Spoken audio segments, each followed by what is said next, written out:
One thing is certain. If you stick to the word, you will come back with a testimony. What God wants to give you in your life is not a healing. What God wants to give you in your life is not a job. What God wants to give you in your life is not money. What God wants to give you is the word of God in your spirit. It'll make you what it talks about. And you are shining. And you are shining by the power of the Holy Ghost. You are shining by the power of the Holy Ghost. You are shining and nothing can stop you. It is your season. It is your time. Nothing can hinder you. This is your time. This is your hour. Favor is yours.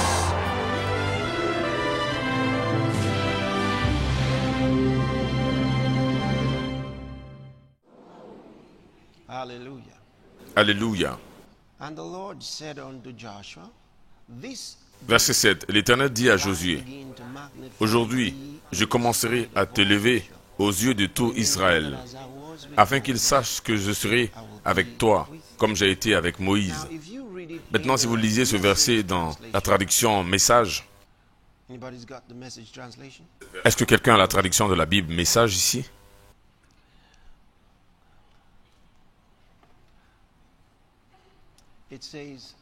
Il dit, oh, c'est juste là-haut. Ok, lisez-le. C'est sur l'écran. 1, 2, c'est parti.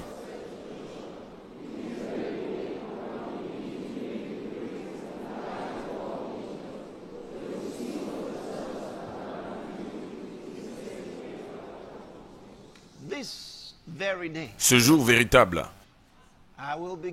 je commencerai à faire de toi un grand aux yeux de tout Israël.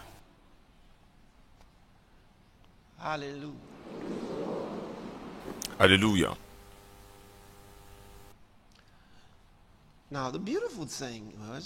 Maintenant, la belle chose à propos de cela, ce n'était pas des gens qui étaient assis dans le camp et Dieu dit, ok, maintenant que vous êtes dans le camp, je ferai de vous des grands. Non, il s'agissait de la traversée du Jourdain. Il s'agissait de la traversée du Jourdain. C'était une impossibilité qui était juste devant eux. Et ils devaient faire cela par la puissance de Dieu. Ça devrait être simplement un miracle. Ça, c'était énorme. C'était grand. Il fallait ce miracle qui venait de Dieu pour le rendre possible. Et ils étaient préparés pour cela. Et ils devaient aller de cette position dans le territoire de l'ennemi. Ils n'allaient pas quitter là pour aller dans le palais. Ils ne partaient pas de là pour se rendre dans une réception très chaude. Non, ils partaient de là, traversaient la mer Rouge, le Jourdain, dans le territoire de l'ennemi. Ils partaient à la guerre. Et Dieu voulait que l'ennemi entende qu'ils ont traversé le Jourdain. Il voulait que les ennemis entendent cela. Ça, c'est merveilleux. Vous voyez? Gloire à Dieu. Oui. Vous voyez, souvent, vous demandez pourquoi est-ce que cette église ne grandit pas. Pourtant, vous avez tout fait. Il y a certains d'entre vous, pasteurs, ici. Vous avez tout fait. Tout ce que vous avez pensé que vous deviez faire, vous avez mis en marche toutes les stratégies, mais cette église ne grandit toujours pas. Et vous pensez, qu'est-ce que je dois faire d'autre? Souvent, nous ne regardons pas au côté spirituel du sujet.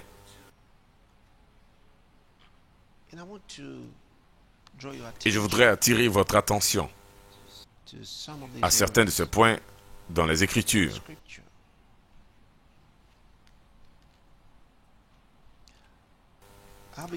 Je commencerai avec 3 portions particulières de la Bible. Le premier est Éphésiens chapitre 6, commençons à partir du verset 10. Lisons la version King James. Il dit au reste, frères, fortifiez-vous dans le Seigneur et par sa force toute puissante. Prochain verset. Revêtez-vous de toutes les armes de Dieu afin de pouvoir tenir ferme contre les ruses du diable. Il dit pour tenir ferme contre les ruses du diable. Les stratagèmes du diable. Les moyens de déception du diable. Vous voyez, ce qu'il est en train de vous dire, c'est que le diable a des stratégies pour tromper les gens. Il y a une tromperie de l'ennemi, et la parole de Dieu nous dit que cet ennemi utilise des tromperies et se dissimule. Il crée des stratégies contre vous. Donc il nous dit, revêtez-vous de toutes les armes de Dieu afin de pouvoir tenir contre les ruses du diable. Maintenant il sait que si on ne se revêt pas de toutes les armes de Dieu, on ne pourra pas faire face à l'adversaire dans ce sens. Ici, nous avons affaire à un adversaire expérimenté. Et le Seigneur nous dit qu'il crée des dissimulations. Donc il dit, revêtez-vous de toutes les armes de Dieu afin de pouvoir tenir ferme contre les ruses du diable. Prochain verset. Car nous n'avons pas à lutter contre la chair et le sang. Maintenant, il y a quelque chose à propos de la lutte que nous devons réaliser. C'est qu'ici, il ne parle pas vraiment d'un combat dans le bon sens, mais il essaie de nous détourner du bon chemin. Mais il ne s'arrête pas là. Le seul moyen par lequel vous gagnez, ce n'est pas simplement déjouer ses plans, mais vous devez garder l'ennemi immobile. En d'autres mots, vous devez le neutraliser. Vous voyez? Vous devez le neutraliser. Le clouer au sol, en fait. Ça veut dire l'empêcher d'initier d'autres attaques contre vous. Car nous n'avons pas à lutter contre la chair et le sang. Vous voyez, votre problème n'est pas votre frère, ce n'est pas votre sœur, ce n'est pas un être humain. C'est ce qu'il est en train de nous dire. Car nous n'avons pas à lutter contre la chair et le sang, mais contre les principautés, les puissances, les gouverneurs des ténèbres de ce monde, contre les méchancetés spirituelles dans les lieux élevés. Les méchancetés. Ils n'ont pas de restrictions. Ils n'ont pas de restrictions, c'est-à-dire pas de limites dans leur méchanceté. Il s'agit en fait des forces qui s'élèvent contre nous. Et voilà ce que la Bible dit. Car nous n'avons pas à lutter contre la chair et le sang. Ils ne sont pas des êtres humains. Il est en train de nous dire qu'ils sont des forces spirituelles derrière les hommes que nous pourrions voir. Donc il dit, car nous n'avons pas à lutter contre la chair et le sang, mais contre les principautés, les puissances, les gouverneurs des ténèbres de ce monde, contre les méchancetés spirituelles dans les lieux élevés. Prochain verset. C'est pourquoi prenez toutes les armes de Dieu afin de pouvoir résister dans le jour mauvais.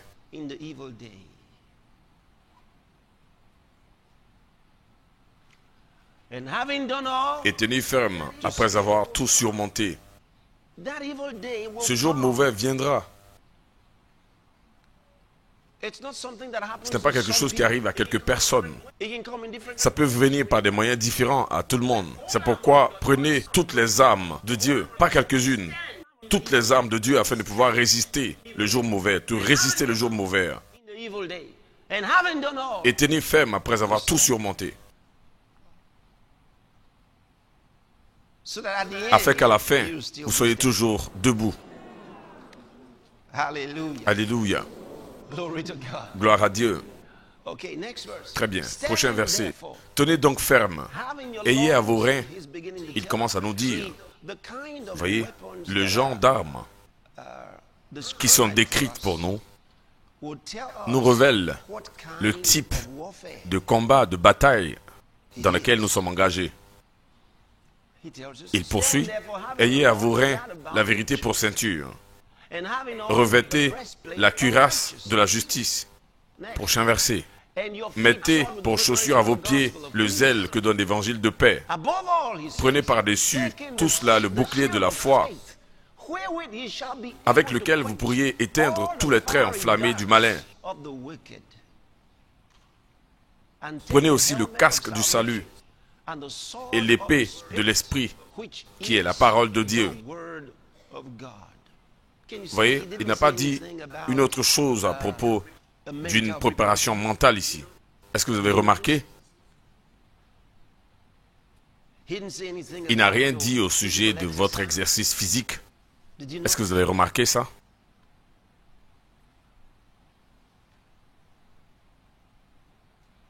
Ça, ce n'est pas une stratégie mentale. Vous ne pouvez pas raisonner avec votre tête et avoir des solutions contre ça. Vous ne pouvez pas être suffisamment intelligent dans ces choses. Relisons-les. Repartez, verset 15 ou 14. Tenez donc ferme, ayez à vos reins la vérité pour ceinture, pas des suppositions. La vérité, qu'est-ce que Jésus a dit à propos de la vérité? Il dit ta parole est la vérité. La vérité est la révélation de la parole de Dieu. C'est pas combien smart, intelligent je suis, ou combien sage je peux penser. C'est pas des suppositions, c'est pas des histoires. Est-ce que vous m'entendez? C'est pas ce que vous avez lu sur Internet ou dans le journal. Là, il est en train de vous dire la vérité. Il dit, ayez à vos reins la vérité pour ceinture. Revêtez-vous de la cuirasse de quoi? La justice, pas vos propres œuvres. Combien bon est-ce que vous avez été? Ici, vous n'allez pas compter sur vos œuvres. Vous n'allez pas compter sur combien vous avez fait des choses excellentes. Vous avez tout bien fait. Vous n'avez fait aucune erreur. Il dit, revêtez la cuirasse de quoi? La justice. D'où est-ce que la justice vient? De Christ. Prochain verset. Mettez pour chaussure à vos pieds le zèle que donne l'évangile de paix. Qu'est-ce que cela veut dire? Vous devez être fixé sur un objectif.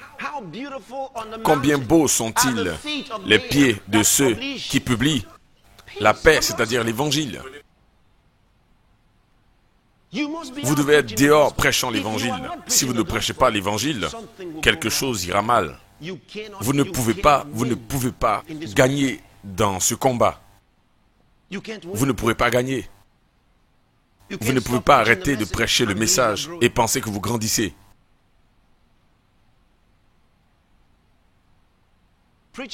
Prêcher l'évangile est l'une de nos armes.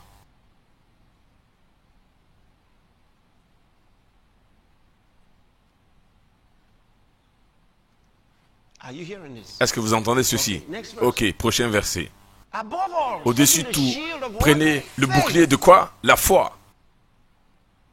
Comment est-ce que vous allez avoir la foi? Vous ne pouvez pas l'avoir de quelque part comme ça. Non, ça vient en écoutant la parole de Dieu. Vous devez continuer à entendre la parole. Vous devez continuer à écouter la parole. Parce que votre foi ne peut que seulement être nourrie en écoutant la parole. Vous voyez, quelqu'un peut dire, oh, je ne viens pas à l'église parce que je suis fâché. Donc, si vous ne venez pas à l'église, comment est-ce que vous allez avoir la foi? Vous n'aurez pas la foi. La foi vient de quoi? De la parole. Vous devez entendre la parole. Vous devez écouter la parole. Et où est-ce qu'on obtient la parole? Vous voyez, vous devez vous exposer dans les environnements dans lesquels la Bible dit on peut entendre la parole. 1. En sondant les Écritures. Mais il ne nous a pas dit que c'était tout. Ensuite, il nous a demandé de venir dans la maison de Dieu. Le soutien est le pilier de la vérité. On doit venir là parce que les frères croyants ont une manière de rendre ministère. Ok, venir dans la maison de Dieu. Ensuite, il nous a également dit qu'il a choisi des ministres. Premièrement, les apôtres. En deuxième position, les prophètes. Troisième, les enseignants, etc. Vous comprenez? Tout ça, c'est des ministres de Dieu qu'il a emmenés dans la maison de Dieu pour nous rendre ministère. Donc, nous avons des gens qui vont nous bénir avec la parole de Dieu, qui vont nous enseigner la parole pour que la foi nous parvienne. Il y a des sources bien définies de la parole de Dieu pour chaque enfant de Dieu. Et tout cela, tout ce qu'il nous a donné, parce qu'il a dit, il a donné certains. Il a donné certains ci et ça. Tout ce que Dieu vous a donné, profitez de cela.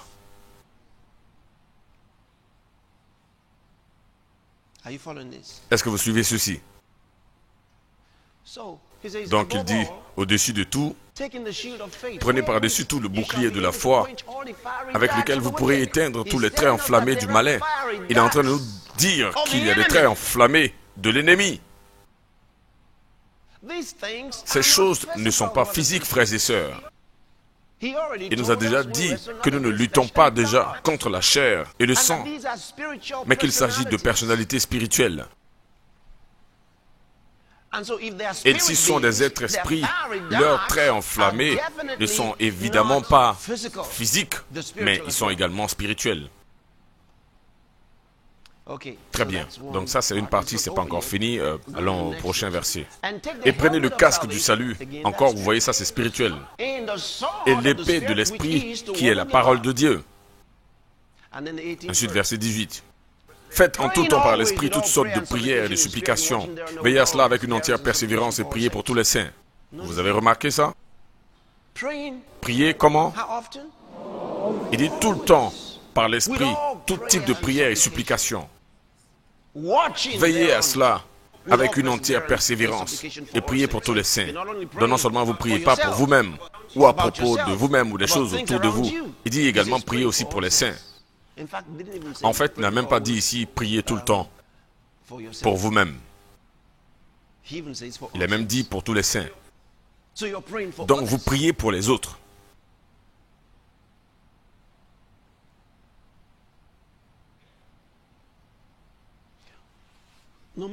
Peu importe combien vous confessez votre foi ou vous déclarez la parole, si vous n'êtes pas en train de faire ceci, vous ne pouvez jamais gagner. Il n'a pas dit certains d'entre nous ne luttons pas contre la chair et le sang. C'est nous tous. Et il n'a pas dit nous ne luttons pas du tout. Il nous a dit contre qui nous luttons. Et est-ce que vous réalisez que ça arrive souvent, même à certains membres de l'Église? Vous pourriez découvrir qu'il y a un membre qui avait l'habitude de donner beaucoup. Maintenant, il n'a plus rien. Souvent, il n'écoutait pas la parole de Dieu. D'accord? Et vous savez, souvent je dis aux gens, à vous les partenaires qui sont des donneurs, écoutez tout le temps la parole de Dieu. Soyez tout le temps dans la maison de Dieu. Parce que quand vous donnez à Dieu, ne pensez pas qu'il regardera vos dons et l'utilisera pour vous dire, ok, maintenant que vous êtes un donneur, ne vous inquiétez pas, Satan ne va pas vous toucher du tout. Il n'a pas dit ça. Non, vous êtes un candidat pour les attaques sataniques. Donc vous devez écouter la parole comme tout le monde. Donc souvent, vous réalisez que leurs affaires peuvent être attaquées. Leurs finances peuvent être attaquées. Mais qu'est-ce que le pasteur va faire contre ça? Vous pourrez lui dire de semer encore. Il pourrait semer. Mais ça ne va pas arrêter l'attaque. Pourquoi? Parce qu'il nous a dit celui-là. Nous ne luttons pas contre la chair et le sang, mais contre les principautés, les puissances, les gouverneurs des ténèbres, les méchancetés spirituelles dans les lieux élevés. Et c'est pourquoi je vous dis, donnez. Est-ce qu'il a dit?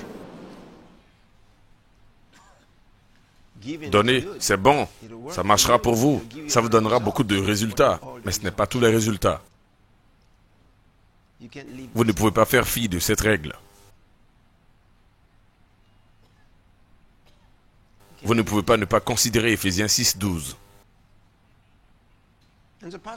Donc le pasteur doit réaliser que l'Église est engagée dans cette bataille. Et les chrétiens personnels sont engagés dans la même bataille.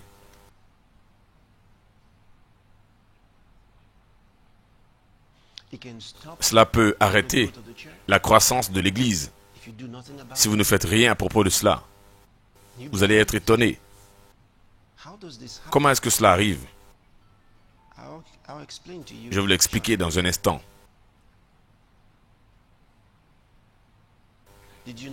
Est-ce que vous savez que juste parce que Dieu vous donne des anges dans votre vie, la Bible dit que chacun de nous a des anges. Quand est-ce que vos anges vont arriver? Le jour où vous êtes né dans ce monde, Dieu a envoyé un ange marcher avec vous en tant que bébé. Depuis ce jour où vous êtes né, il y a eu un ange qui a été emmené à marcher avec vous. Et la première responsabilité de cet ange était de vous protéger et de veiller à cela, à telle enseigne que dans un temps donné, vous puissiez entendre et recevoir l'évangile pour votre salut. Ça, c'était la mission première de cet ange. Tous les êtres humains qui sont nés dans ce monde ont un ange qui lui est donné. Jésus a dit, les petits-enfants ont des anges qui voient la face du Père tout le temps. Ça, c'est ce que Jésus a dit. Et nous avons découvert ça de lui. Ça, c'est depuis votre enfance. Il y a un ange avec vous. Maintenant, en progressant, dépendant des missions que Dieu vous a assignées, il y aura beaucoup plus d'anges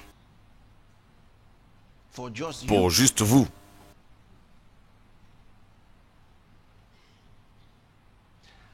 Maintenant, regardons l'autre côté de la pièce. Satan également a des démons aussi qu'il assigne aux gens.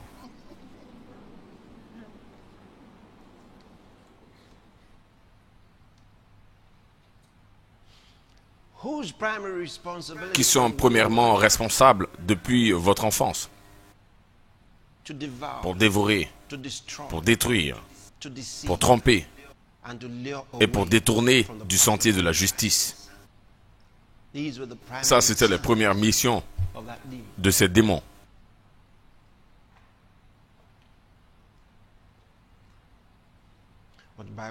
La Bible nous parle de la femme qui était sur le point d'accoucher dans le livre d'Apocalypse.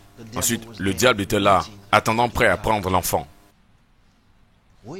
Il attendait de prendre l'enfant. Donc, c'était en tant qu'enfant. Elle donnait naissance à un enfant, un homme. Et ce démon était là, attendait, juste au moment de l'accouchement. Vous pensez que c'était particulier à celui-là? Non. Il est en train de nous montrer simplement le mode d'opération de Satan.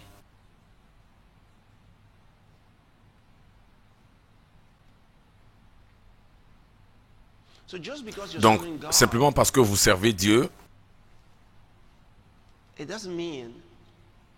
ça ne veut pas dire que Satan est en bon terme avec vous. Vous voyez? Ça ne fait pas de lui votre ami. Alléluia. Donc les anges vous ont donné, démons également vous sont donnés.